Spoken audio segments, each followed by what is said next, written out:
Good morning, everyone. Happy Wednesday morning to you. Hey, before I forget it, July 11th through the 13th, Predators Pilgrim Weekend, Ardmore, Oklahoma. You don't want to miss it. Boy, I tell you, this is going to be good. And don't forget, if you want to participate in the live stream, if you just can't be here, okay, then send me an email telling me, hey, Don, I want the live stream video, because once Tom Mills gets everything all set up, he will have to get everyone plugged in and what have you. So I need your information as soon as possible so that once Tom gets here, sets up all the technology, he knows exactly who it is requesting to watch. And we will be posting, by the way, we'll be posting a link for anyone who wants to. We'll be posting links on Facebook for anyone who wants to watch live stream. So that will be probably the easiest, most convenient. But anyway, we want you to join in with us. Let us know if you're going to watch. And once again, if you can help us, that's greatly appreciated. Now look, don't forget, obviously, tomorrow is the 4th of July. I won't be here. I'm going to be working on one of my old cars, Lord willing, trying to get them a little closer to done. So we'll not have a video tomorrow. I may not be with you on Friday, but if not, I'll see you next Monday, all right? All right. Well, we're looking at Isaiah chapter 65, and we're looking at it through the lens of Matthew 24:14. This gospel of the kingdom must be preached in all the world as a witness to the nations, then comes the end. How could the fall of Jerusalem and the destruction of that magnificent temple ever be called this gospel? I've been sharing with you that from the Old Testament perspective, and as we will see, from the New as well, the end of the old world, as bad as it was good news, because the end of the old brought into reality, the full reality, the wonderful new creation of Jesus Christ. I mean, look, folks, in one way, this is axiomatic.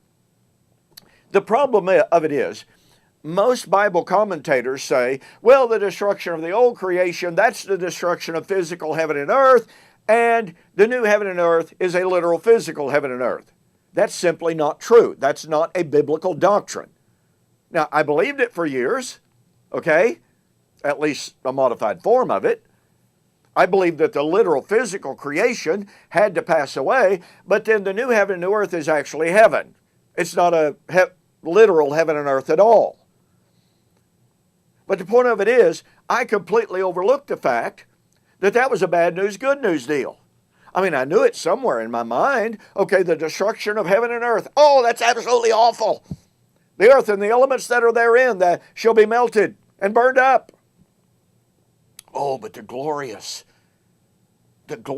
habitation with God. See, I knew that somewhere down inside me.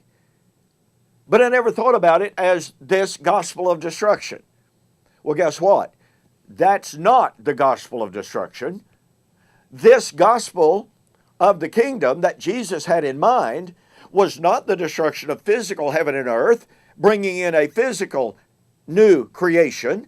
It was very clearly the destruction of Jerusalem and the temple. And by the way, to get ahead of myself just a little bit, Sam Frost made an absolutely astounding comment.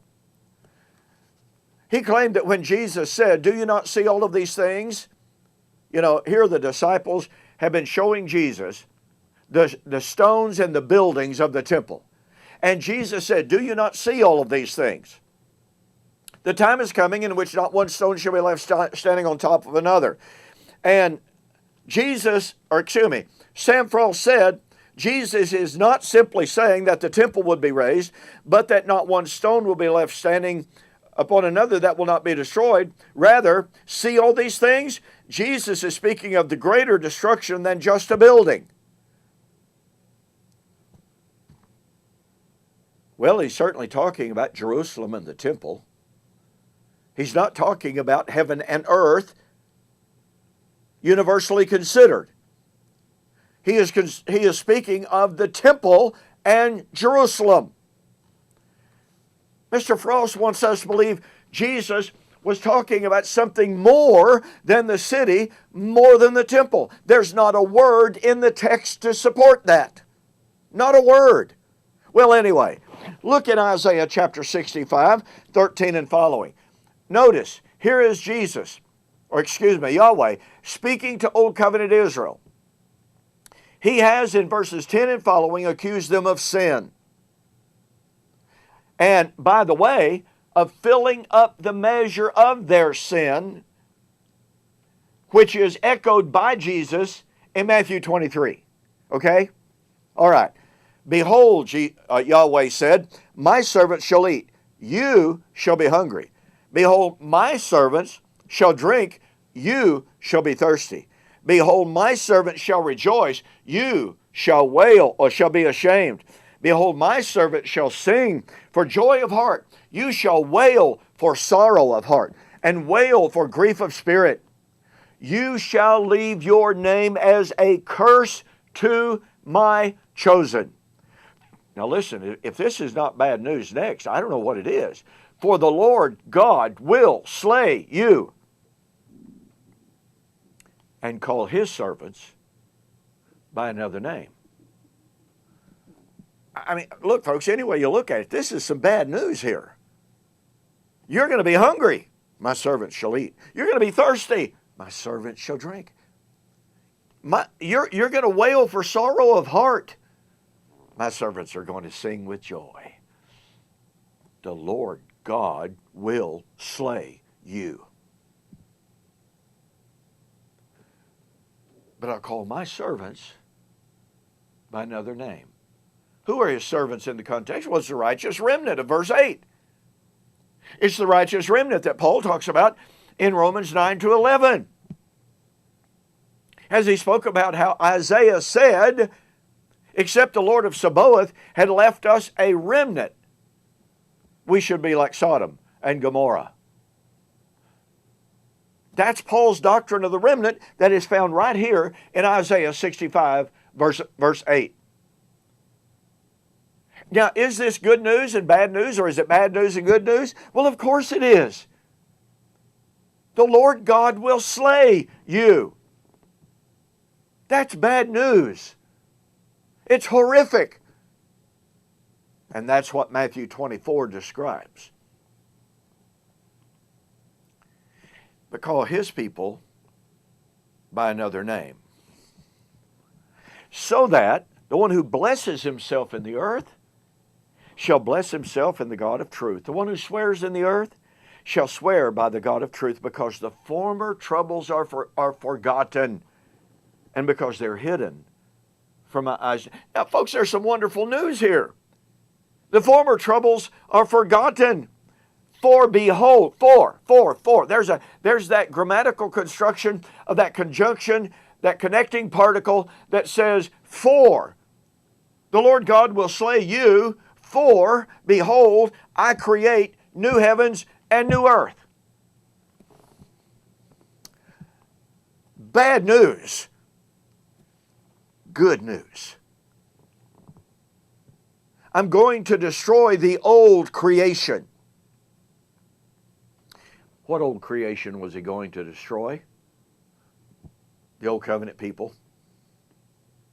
Oh, and Jerusalem, because he says, I'll create Jerusalem, and I'll create it a blessing.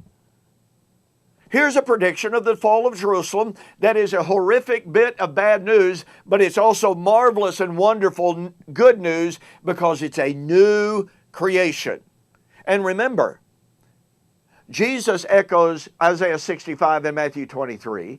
Paul quotes Isaiah 65 in Romans 10 and 11. Thus, we know that Isaiah 65 applied, applied to the first century and the fall of Jerusalem in AD 70. That's why Jesus could say, this gospel. I'm sorry, folks. Apologize. Allergy season. This gospel of the kingdom must be preached into all the world as a witness to the nations. Then comes the end. Hey, listen, thanks again so much for joining me for this morning's Morning Musings. I hope you have a fantastic weekend. Hope you take full advantage of your appreciation of the freedom that we enjoy in this marvelous nation of ours, and most of all, the freedom that we have in Jesus Christ. We have truly been set free. If the Son makes you free, you are free indeed. Be safe. I'll see you on Monday.